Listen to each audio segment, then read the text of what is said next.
That was not flying anywhere.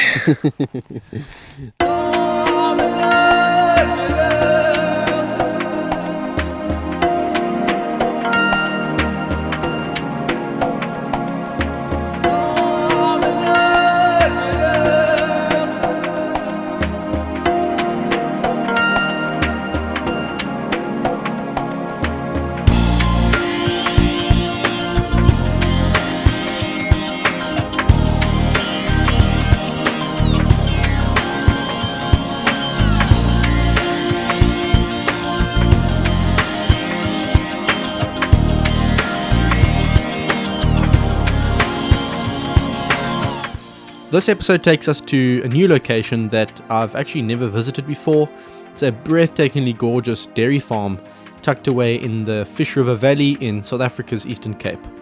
I'd heard about this place from a good friend of mine who'd been out here before, and he told me that it was pure paradise, so I decided it was time to head out and see for myself. The road took me over hilltops and eventually down into the valley, where it winded around a bit before we arrived at the dairy, and I knew from the moment I arrived that it was going to be a good day. This is a pretty big dairy with thousands of cows being milked every day, and these cows obviously need irrigated pastures to feed on, which unfortunately attracts a lot of Egyptian geese and causes their numbers to get completely out of control. Geese not only compete with the cows for food, but also spread diseases by defecating in the water supply, so they have to go. Joining me today is my friend Jason, who happens to be the farmer's son, so he knows his way around, and we're going to be tag teaming to try to sort out this goose problem to the best of our ability. We have plenty of ground to cover, but we're going to start off at one of the big pivots right next to the milking sheds.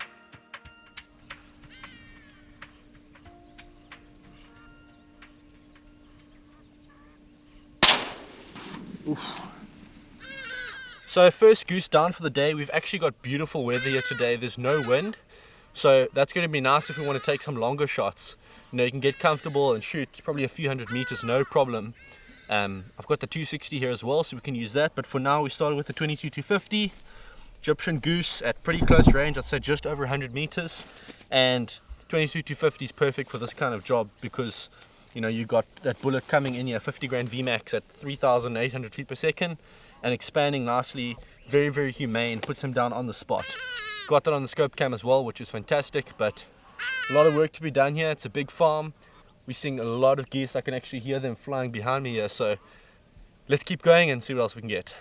I was a little bit concerned that the geese might try to fly to the next farm and that we wouldn't get another opportunity, but this farm is big enough that they simply fly to the next field, so it was simply a case of following them and watching where they land. We'd moved to certain spots that were a little bit elevated so that we could get a good view of the lands, and eventually through a gap in a citrus orchard we spotted a whole flock beneath a pivot, so we headed a little bit closer on foot and Jason set up for a shot.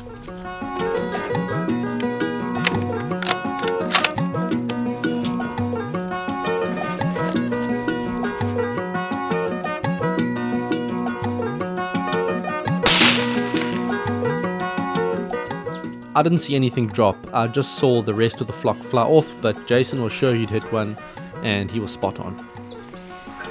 Cool, so we got our second geese of the day. My dad's actually been farming here for a couple of years now, and they've always had problem with the Egyptian geese, especially because they eat so much grass. All our cattle are fed off pastures, and in the winter months the soil temperature is really, really low, so when these things come in winter, which it is now, they absolutely destroy the pastures, and there's actually not enough food to sustain all the cattle, and we're needing to buy in more and more food in the winter in order to feed them. So to get rid of more Egyptian geese in the winter, it's a win for the farmers. We look over to our right and spot a whole flock starting to gather on another field, but they're about half a kilometer away and we don't have a good spot to lie prone, so we hop onto the quad and head up the road until we're happy with our position.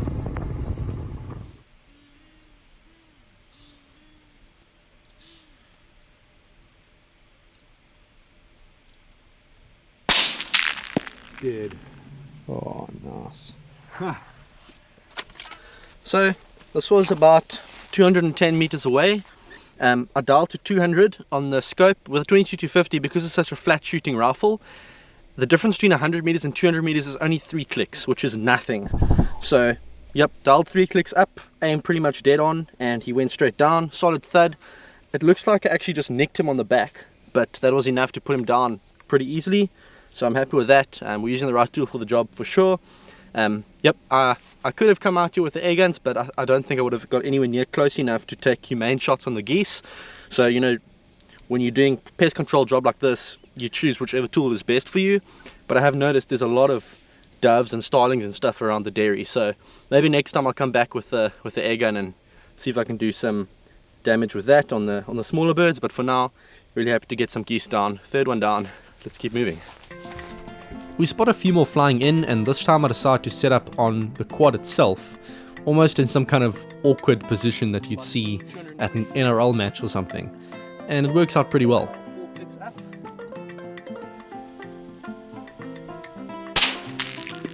Dead. Spot on. Spot on. 220 meters. Super happy with that. You know, it's a bit rickety on the back of this quad bike, but took the rangefinder out, 220, dialed it in, 4 clicks up, hit record on the scope cam, and pretty straightforward. So I'm super happy. You know, on a calm windless day like this, you know, the 22-250 can struggle a bit in strong wind, but because there's no wind today, it's the perfect tool for the job. Maybe a bit later we'll get the 260 out and see if we can get something from like 500 meters plus, but for now, super happy with the way things are going. Oh, don't fly away. No! Oh, he knew. Jason takes charge and we move on to another spot. Jason is an experienced shooter, like most guys who grow up on farms, but you'll see here that he isn't quite used to the awkward 6-degree tilt on the GRS stock. He instinctively sets it straight, and that results in a bit of a cant here. I'm guessing that's why this one was pulled off a little bit.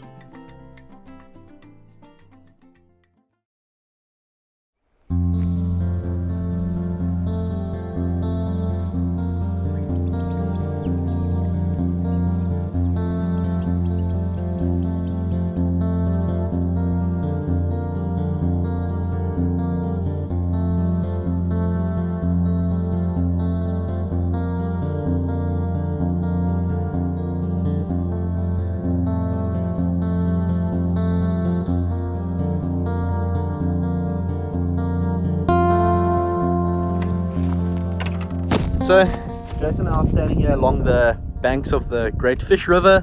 I've actually done videos before along the Great Fish River on a different farm further north from here, probably 2 or 3 hours north of here. But it's one of my favorite kind of parts of the country because you've got this river running down through these beautiful valleys and cliffs. You've got, you know, hippos in this river over here. You've got all the wildlife along this coast. There's a big nature reserve along here, a lot of farms where there's a lot of hunting, but we're standing along the edge here. This is kind of the border of the farm, and we've seen some geese flying and landing actually on the river, but because this is the border, we can't really shoot across that side anyway, so we just kind of let them be. But we've seen some cool things here. There's a really old pump down here that, you know, we can't find the date, but it's super old, and we kind of thinking about the people who built this pump many years ago, and the effort it would have taken to get it down here. It's really quite a feat. So yeah, cool to see the history of the area and see how, you know, nature hasn't been spoiled here over the many years. It's nice to be able to come here and just appreciate nature and appreciate the landscape, and just enjoy being out here on a beautiful day. So it's more than just the hunting. We want to enjoy being out here and appreciate being away from the city for a while, and we're definitely making the most of a beautiful day so far. Geese aren't the only animals to shoot here. The banks of the river are full of antelope and other game, and of course, being a farm, there are other small pests that need to be dealt with as well. The area where the calves are fed is a hotspot for grain-eating birds like doves, pigeons and starlings, especially when feed is being put out. These starlings could easily have been my target today. I'm sure I could have shot tons of them, but I didn't have my air rifle with me, and in truth, the geese are more of a problem, so the farmer wanted us to focus on those.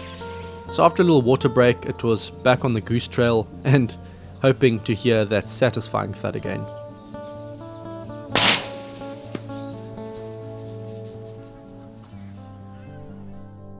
This one sounded so solid that I was sure I'd hit something, but looking at the scope cam footage, the shot veered way off for some reason, and this one gets away unscathed.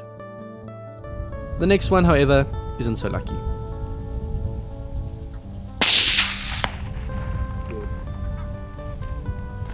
With that goose over there, I actually went for one that was grazing because I knew there was a bit of wind, and the ones that were sitting up didn't present me much of a target from side to side, so I knew the wind might have taken it. So I went for the one that's grazing and hit it solid. So very happy with that. I think that's probably our 6th or 7th goose we've got today. So bag limit's 10 per person.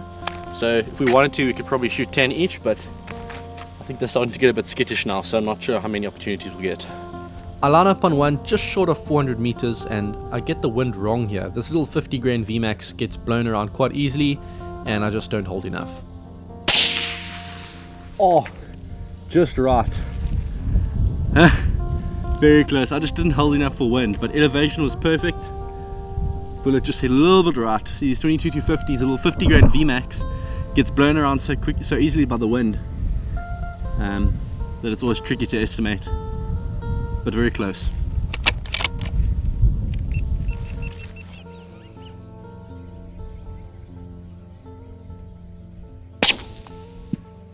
Oof. I heard that one. That was not flying anywhere. Nice. So Jason just shot what is probably our last goose of the day. I think we have to head home soon, but as you can see, the bullet entered here in the chest area beneath the wing, and there's actually no exit at any point here. And that's what the 22-250 does. Those little VMAX bullets, the jacket is so thin and they're traveling so fast that they basically just vaporize on impact, and that's really good for pest control stuff because you don't have to worry too much about what's behind the animal. If we were using something like my 260, which has bullets with an interlock ring that are made for hunting larger animals, the bullet would pass straight through, and to be honest, it may not even have done enough damage. It would possibly pencil straight through. So yep, 22-250 does the job perfectly. We're gonna put this one with on the four-wheeler here and take it back to the farmhouse for the rest of them, and I think we're gonna call it today there. So hopefully I'll be back here at some stage to do some air rifle hunting, but for now I think we're gonna call it today. It's been fantastic. Thanks so much, Jason, for having me over. Well, I thought we'd called it a day, but we just couldn't resist a few more. They were just honking our names and begging for some lead, so of course we obliged.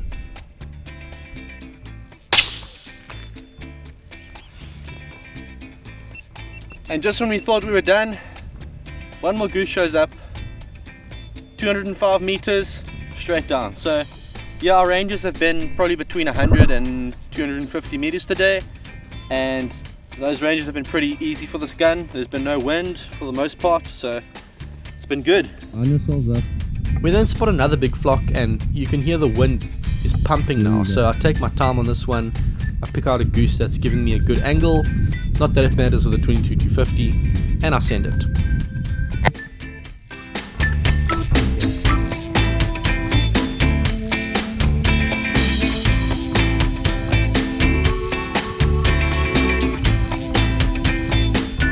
Okay, fine, just one more goose.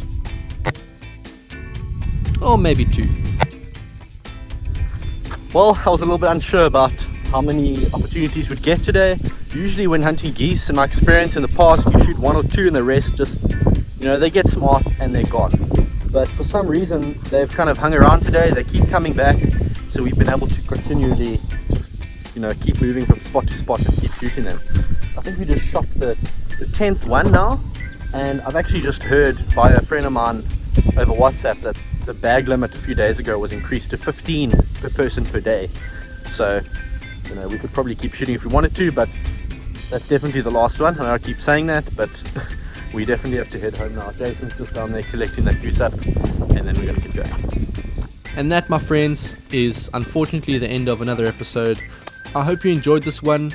It had a bit of everything: beautiful scenery, pretty rifles, and a whole lot of action on the scope cam. Hopefully I'll be back here again, maybe to deal with those starlings. I guess I just need to stop flying over the world for a while and actually spend some time in my own country. If you'd like to see extra content like extended episodes, old uploads that YouTube took down, or early releases of upcoming content, head over to airgun101.com. You'll be able to find many other airgun content creators on the site and a safe place where we can build a community and help each other out. It's a real practical way of supporting content creators like myself without paying a cent, as the sponsors of the website help contribute towards the running costs of my channel. Alternatively, you can find me on other social media platforms, on my vlog channel, and on Patreon. Thank you so much for the support, and I'll see you on the next one.